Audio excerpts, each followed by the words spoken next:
Hello बच्चों, कैसे हैं आप सब। आज का हमारा टॉपिक है internal resistance of cell. Right, इस टॉपिक में हम सबसे पहले बात करेंगे सेल की बेसिक बातें और देखेंगे कैसे इंटरनल रेजिस्टेंस अफेक्ट करता है ईएमएफ और वोल्टेज में। राइट, चलिए स्टार्ट करते हैं। आप देख सकते हैं यहां पर मैंने एक इलेक्ट्रोलाइटिक सेल बनाया है। देख सकते हैं इस इलेक्ट्रोलाइटिक सेल में यहां पर ये इलेक्ट्रोलाइट है। राइट, ये जो फ्लूइड यहां पर लिक्विड है उसे हम इलेक्ट्रोलाइट कहते हैं और ये जो रॉड आपको दिखाई दे रहे हैं इसे इलेक्ट्रोड कहते हैं। राइट, इनमें से एक इलेक्ट्रोड पॉजिटिवली बिहेव करता है और दूसरा नेगेटिवली। क्लियर, हमने देख सकते हैं यहां पे इलेक्ट्रोड के टर्मिनल्स को हमने वायर से थ्रू रेजिस्टेंस कनेक्ट किया हुआ है और यहां पर इस सर्किट में आप देख सकते हैं जो करंट है हम इसको कांस्टेंट करंट ले रहे हैं। मतलब आप करंट की डायरेक्शन देख सकते हैं इस रॉड से इस रॉड पर है, मतलब ये रॉड पॉजिटिवली होगा और ये रॉड नेगेटिव चार्ज होगा, इसलिए पॉजिटिव से नेगेटिव करंट फ्लो हो रहा है। ठीक है, आप देख सकते हैं ये जो है हमारे पास इलेक्ट्रोलाइट सेल है। ठीक है, इस सेल को अगर बाय सिंबल रिप्रेजेंट करना हो तो सेल को रिप्रेजेंट करने के लिए हम एक प्लस टर्मिनल, यानी ये जो बड़ी वाली लाइन है प्लस टर्मिनल है और ये माइनस टर्मिनल है। ठीक है, ऐसे रिप्रेजेंट करते हैं। ठीक है, अगर इसके इंटरनल रेजिस्टेंस की बात करें, if it is connected if it है इंटरनल रेजिस्टेंस, अगर उसके पास उसका इंटरनल रेजिस्टेंस है तो इसे हम कुछ इस हिसाब से रिप्रेजेंट करते हैं। और ये कंबाइंड फॉर्म जो है आपको कहे इन कंबाइंड फॉर्म को आप कह सकते हो सेल। राइट, सिंपली आप इसे टोटल क्या कहेंगे, cell.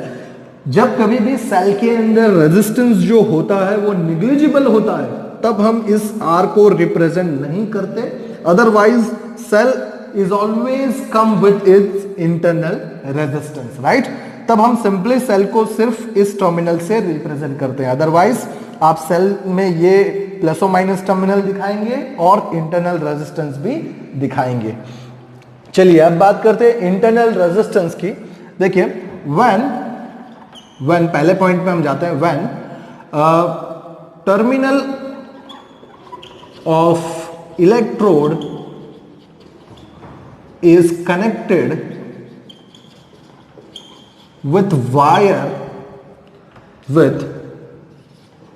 wire having resistance R, then current start flowing from positive terminal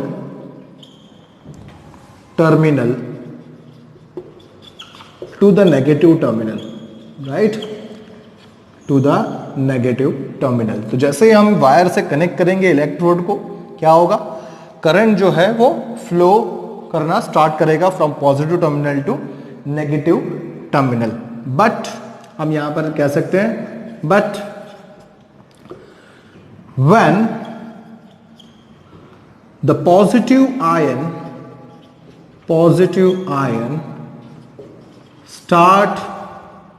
start traveling from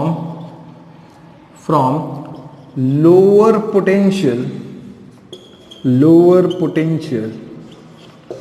to the higher potential। Right, that is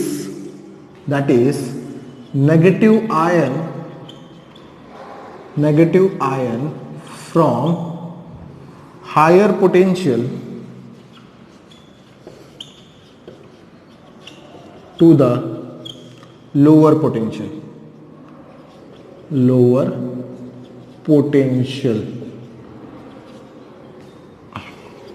Right, against the background of another ion or neutral ion,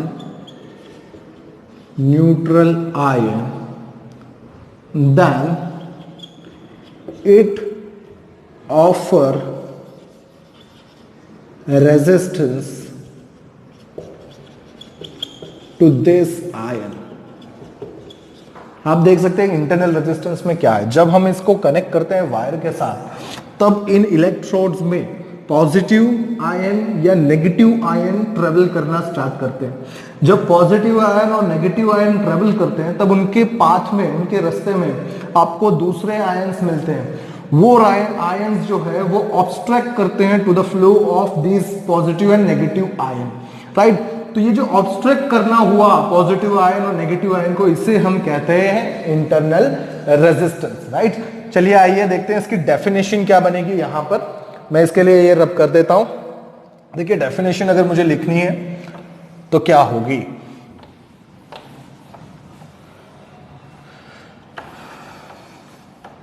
देखिए, the resistance which is offered by the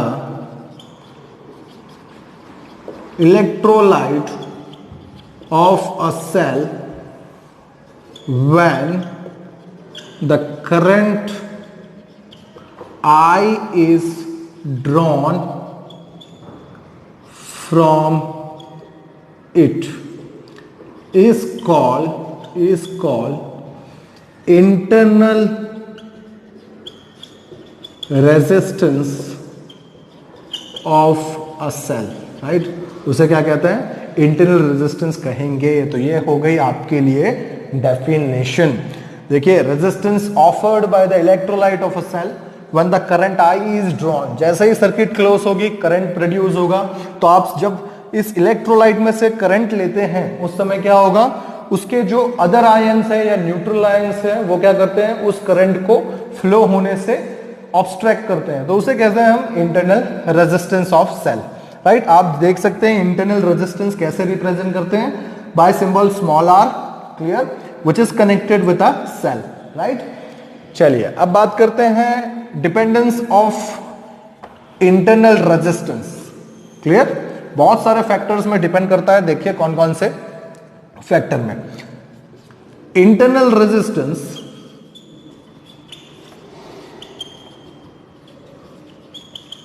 of cell depends upon following factors. देखिए कौन से factors में depend करता है। बात करते हैं पहले फैक्टर की, which is the nature of electrolyte. So electrolyte का क्या नेचर है, राइट, उसके ऊपर डिपेंड करता है। अलग अलग इलेक्ट्रोलाइट के अलग अलग आपको इंटरनल रेजिस्टेंस देखने को मिलेंगे, right. So it depends upon nature of electrolyte. Second, it depends, और या आप कह सकते हैं it is directly proportional to the concentration of an electrolyte, right. तो ये सेकेंड किस पर डिपेंड करता है, directly proportional to the concentration of electrolyte. मतलब जितना इलेक्ट्रोलाइट का कॉन्सेंट्रेशन ज्यादा होगा, उतना ज्यादा उसके अंदर इंटरनल रेजिस्टेंस होगा, ठीक है। चलिए थर्ड पॉइंट की बात करते हैं। It is directly proportional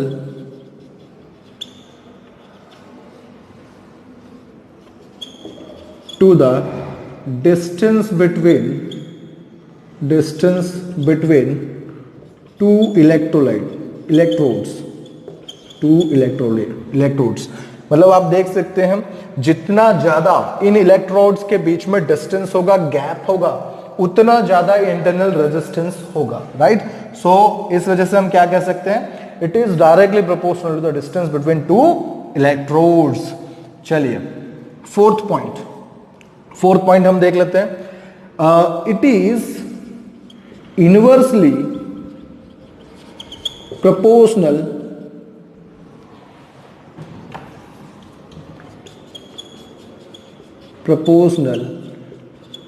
to the area of the electrode which is inside electrolyte. देखिए क्या है इसका मतलब, यहां पर आप देख सकते हैं ये जो इलेक्ट्रोड्स हैं ये आधे आधे इलेक्ट्रोलाइट के अंदर है। मतलब आप इनकी एरिया पर डिपेंड करता है इंटरनल रेजिस्टेंस। जितने ज्यादा हम इलेक्ट्रोड को इमर्स करेंगे, इस इलेक्ट्रोलाइट के अंदर डालेंगे, उतना कम इंटरनल रेजिस्टेंस प्रोड्यूस होगा। याद रखना आप, मतलब इस वजह से हम क्या कहते हैं, inversely proportional to the area of electrode, right. मतलब जितना कम, अगर हम दूसरी तरीके से बोले तो जितना कम ये रॉड इलेक्ट्रोलाइट के अंदर होंगे उतना ज्यादा इंटरनल रेजिस्टेंस होगा। ठीक है, तो ये हमारे लिए चौथा पॉइंट है। चलिए मैं पांचवा पॉइंट लिखता हूं, उसके लिए मैं ये रब कर दे रहा हूं। फिफ्थ पॉइंट देखिए आप क्या है।